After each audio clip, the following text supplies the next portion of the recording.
ನೋಡಿ, ಒಂದು ಚೂರು ಕೂಡ ಮೈದಾ ಹಿಟ್ಟನ್ನು ಹಾಕ್ಕೊಳ್ಳದೆ ಹಾಗೆಯೇ ಹಿಟ್ಟನ್ನು ಗಂಟೆಗಟ್ಟಲೆ ನೆನೆಸಿಡದೆ ತುಂಬಾ ಸುಲಭವಾಗಿ ತುಂಬಾ ರುಚಿಯಾಗಿ ಮಾಡಬಹುದಾದಂಥ ಫಟಾಫಟಾಗಿ ಆವಾಗೇ ಹಿಟ್ಟನ್ನು ಕಲಸಿ ಆವಾಗನೇ ಮಾಡ್ಕೋಬಹುದಾದಂತಹ ಮಂಗಳೂರು ಬನ್ಸ್ ರೆಸಿಪಿನ ಇವತ್ತು ಹೇಳ್ಕೊಡ್ತಾ ಇದ್ದೇನೆ. ಇನ್ನೊಂದು ಏನು ಅಂತಂದರೆ ಇದನ್ನ ತಿನ್ನಲಿಕ್ಕೆ ನಮಗೆ ಚಟ್ನಿ ಆಗಲಿ ಪಲ್ಯ ಆಗಲಿ ಸಾಗು ಆಗಲಿ ಏನೂ ಬೇಡ, ಹಾಗೆಯೇ ತಿನ್ಬೋದು. ವಿಡಿಯೋ ನೋಡಿ ರೆಸಿಪಿ ಟ್ರೈ ಮಾಡಿ. ಸರಿ, ಹಾಗಾದರೆ ಈ ವಿಶೇಷವಾಗಿರುವಂಥ ರೆಸಿಪಿನ ಹೇಗೆ ಮಾಡೋದು ಅನ್ನೋದನ್ನು ನೋಡ್ಕೊಂಬರೋಣ. ಇವತ್ತು ನಾನು ಮೈದಾ ಹಿಟ್ಟಿಂದ ಅಲ್ಲ, ಗೋಧಿ ಹಿಟ್ಟಿಂದ ಮಂಗಳೂರು ಬನ್ಸನ್ನು ರುಚಿಯಾಗಿರುವಂಥ ಮಂಗಳೂರು ಬನ್ಸನ್ನು ದಿಢೀರಾಗಿ ಫಟಾಫಟಾಗಿ ಹೇಗೆ ಮಾಡೋದು ಅನ್ನೋದನ್ನು ಹೇಳ್ಕೊಡ್ತಾ ಇದ್ದೇನೆ. ಈ ಬನ್ಸ್ ಮಾಡಲಿಕ್ಕೆ ನಾನೊಂದು 5-6 ಏಲಕ್ಕಿ ಬಾಳೆಹಣ್ಣು ತಗೊಂಡಿದ್ದೇನೆ. ಒಂದು ವೇಳೆ ಏಲಕ್ಕಿ ಬಾಳೆಹಣ್ಣು ಇಲ್ಲ ಅಂತಂದರೆ ಕ್ಯಾವೆಂಡಿಸ್ ಕೂಡ ತಗೋಬೋದು. ಅದು 2 ಸಾಕು. 2 ಕಪ್ ನಾವು ಗೋಧಿ ಹಿಟ್ಟು ಹಾಕೋದಿದ್ರೆ 2 ಕ್ಯಾವೆಂಡಿಸ್ ಸಾಕು. ಒಂದು 6 ಏಲಕ್ಕಿ ಬಾಳೆಹಣ್ಣನ್ನು ಯೂಸ್ ಮಾಡ್ತಾ ಇದ್ದೇನೆ ನಾನು 2 ಕಪ್ಪಷ್ಟು ಗೋಧಿ ಹಿಟ್ಟಿಗೆ. ಈಗ ಇದಕ್ಕೆ ಒಂದು 2 ಟೇಬಲ್ ಸ್ಪೂನಷ್ಟು ಸಕ್ಕರೆನ ಹಾಕ್ಕೊಳ್ಳಿ. ಈಗ ನಾವು ಇದನ್ನು ತುಂಬಾ ನೀಟಾಗಿ ಸ್ಮ್ಯಾಶ್ ಮಾಡ್ಕೋಬೇಕು.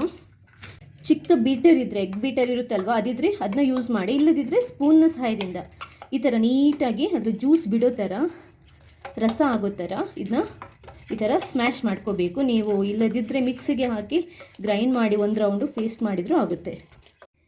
ಇವತ್ತು ಒಂದು 3-4 ಜನರಿಗೆ ತಿನ್ನಲಿಕ್ಕೆ ಬ್ರೇಕ್ಫಾಸ್ಟಿಗೆ ನಾನು ಈ ಬನ್ಸನ್ನು ಮಾಡ್ತಾ ಇದ್ದೇನೆ. ಬಾಳೆಹಣ್ಣು ಸ್ಮ್ಯಾಶ್ ಮಾಡಿ ಆದ ನಂತರ ಈ ಗೋಧಿ ಹಿಟ್ಟನ್ನು ಹಾಕೊತಾ ಇದ್ದೇನೆ. 2 ಕಪ್ಪಷ್ಟು ಗೋಧಿ ಹಿಟ್ಟನ್ನು ತಗೊತಾ ಇದ್ದೇನೆ. ನೀವು ಎಷ್ಟು ಬೇಕು ನೋಡ್ಕೊಂಡು ತಗೊಳ್ಳಿ, ಬಟ್ ಬಾಳೆಹಣ್ಣು ಕೂಡ ಅಷ್ಟೇ ಹಾಕೋಬೇಕಾಗುತ್ತೆ. ಈಗ ಇದಕ್ಕೆ ಒಂದು 1/4 ಟೇಬಲ್ ಸ್ಪೂನಷ್ಟು ಉಪ್ಪನ್ನು ಹಾಕೊತಾ ಇದ್ದೇನೆ. 1/4 ಟೇಬಲ್ ಸ್ಪೂನಷ್ಟು ಓಂಕಾಳನ್ನು ಹಾಕೊತಾ ಇದ್ದೇನೆ. ಜೀರ್ಣಕ್ಕೆ ಒಳ್ಳೆಯದು, ಶೀತ ಕಫಕ್ಕೆ ಕೂಡ ಓಂಕಾಳು ತುಂಬಾ ಒಳ್ಳೆಯದು, ಫ್ಲೇವರ್ಗೂ ಒಳ್ಳೆಯದು.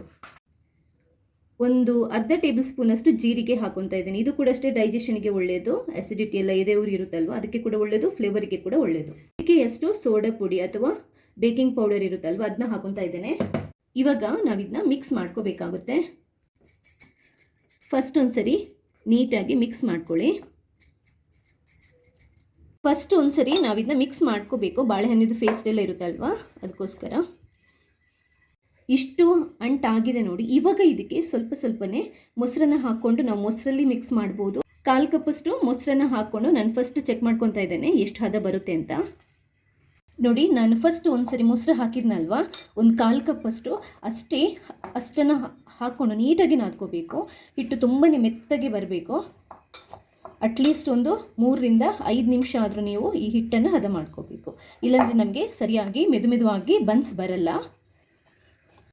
ಬಾಳೆಹಣ್ಣು ಮತ್ತು ಮೊಸರು ಹಾಕೋದ್ರಿಂದ ನೀರು ಹಾಕಿ ಕಲಸೋ ಅವಶ್ಯಕತೆ ಇಲ್ಲ. ಹೌದು, ಈ ಹದಕ್ಕೆ ಬರೋ ತನಕ ಅಷ್ಟೇ ಹಿಟ್ಟನ್ನು ಕಲಿಸ್ಕೋಬೇಕು. ಇದಕ್ಕಿಂತ ದಪ್ಪನೂ ಆಗಬಾರ್ದು, ತುಂಬ ಮೆತ್ತಗೆ ಕೂಡ ಆಗಬಾರ್ದು. ಒಂದು ವೇಳೆ ಹಿಟ್ಟು ತುಂಬ ದಪ್ಪ ಆಯಿತು ಅಂತಂದರೆ ಮತ್ತೆ ಚೂರು ಮೊಸರನ್ನು ಹಾಕ್ಕೊಂಡು ಹದ ಮಾಡ್ಕೊಳ್ಳಿ. ಅಥವಾ ಹಿಟ್ಟು ತೆಳ್ಳಗಾಯಿತು ಅಂತಂದರೆ ಒಂದು ಸ್ವಲ್ಪ ಒಣ ಹಿಟ್ಟನ್ನು ಹಾಕೋಬೋದು. ಫೈನಲ್ ಆಗಿ ಒಂದು 2 ಟೇಬಲ್ ಸ್ಪೂನಷ್ಟು ಕುಕ್ಕಿಂಗ್ ಆಯಿಲನ್ನು ಹಾಕಿ ಇದನ್ನ ಕೊನೆಯದಾಗಿ ಒಂದು ಸರಿ ಕಲಿಸ್ಕೊಂಡು ಮೆತ್ತಗೆ ಮಾಡಬೇಕು ಹಿಟ್ಟನ್ನು.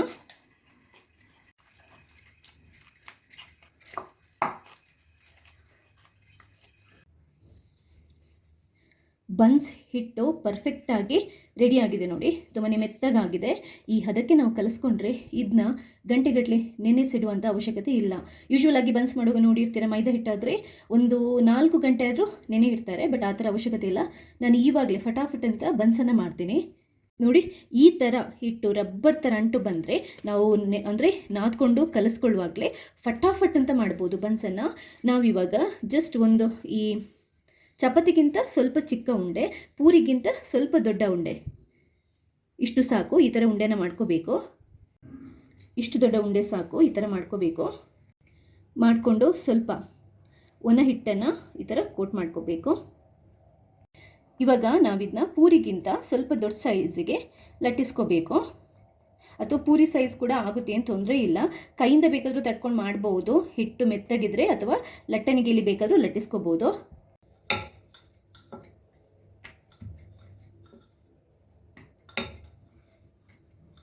ನೋಡಿ, ಇಷ್ಟು ದಪ್ಪ ಇರಬೇಕು, ತುಂಬ ತೆಳ್ಳಗಾಗಬಾರ್ದು. ಬನ್ಸದು ನೀವು ನೋಡಿರ್ತೀರ, ತುಂಬ ತೆಳ್ಳಗಲ್ಲ, ಇಷ್ಟು ದಪ್ಪ ಇರಬೇಕು. ನೋಡಿ, ಎಲ್ಲದನ್ನು ಈ ಥರ ಲಟ್ಟಿಸ್ಕೊಂಡು ಇಟ್ಕೊಂಡಿದ್ದೇನೆ. ಇವಾಗ ನಾವು ಬನ್ಸನ್ನು ಮಾಡ್ಕೊಳ್ಳೋಣ. ಸ್ಟವ್ ಮೇಲೆ ಬಾಣಲೆ ಇಟ್ಟು ಎಣ್ಣೆನ ಹಾಕಿಬಿಟ್ಟು ಚೆನ್ನಾಗಿ ಕಾಯಿಸ್ತಾ ಇದ್ದೇನೆ. ಮೀಡಿಯಂ ಫ್ಲೇಮ್ ಇಟ್ಕೊಂಡು ತುಂಬಾ ಚೆನ್ನಾಗಿ ಕಾಯಿಸಿ. ಎಣ್ಣೆ ಕಾದ ನಂತರನೇ ನಾವು ಬನ್ಸನ್ನು ಹಾಕೋಬೇಕು. ಇವಾಗ ನಿಧಾನಕ್ಕೆ ಈ ಬನ್ಸನ್ನು ಬಿಸಿ ಎಣ್ಣೆಗೆ ಹಾಕ್ಕೊಂಡು ಕಾಯಿಸ್ಕೋಬೇಕು. ಮೇಲ್ಗಡೆಯಿಂದ ನೀವು ಎಣ್ಣೆ ಹಾಕ್ತಾ ಇರಬೇಕು. ಈ ಥರ ಗೊತ್ತಾಗ್ತದೆ, ನೀಟಾಗಿ ಉಬ್ಬಿ ಬರ್ತಾ ಇದೆ ನೋಡಿ.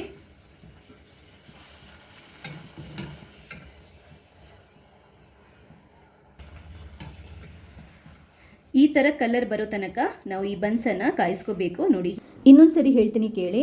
ಎಣ್ಣೆನ ತುಂಬಾ ಚೆನ್ನಾಗಿ ಫಸ್ಟ್ ಮೀಡಿಯಮ್ ಫ್ಲೇಮಲ್ಲಿ ಇಟ್ಕೊಂಡು ಕಾಯಿಸ್ಕೊಂಡು ಎಣ್ಣೆ ಕಾದ ನಂತರ ಈ ಬನ್ಸನ್ನು ಹಾಕ್ಕೊಂಡು ಮೇಲ್ಗಡೆ ಸ್ವಲ್ಪ ಎಣ್ಣೆ ಈ ಥರ ಹಾಕ್ಕೊಂಡು ಮಗುಚಿ ಹಾಕ್ತಾ ಮೀಡಿಯಮ್ ಫ್ಲೇಮಲ್ಲಿ ನಾವು ಕಾಯಿಸ್ತಾ ಬರಬೇಕು.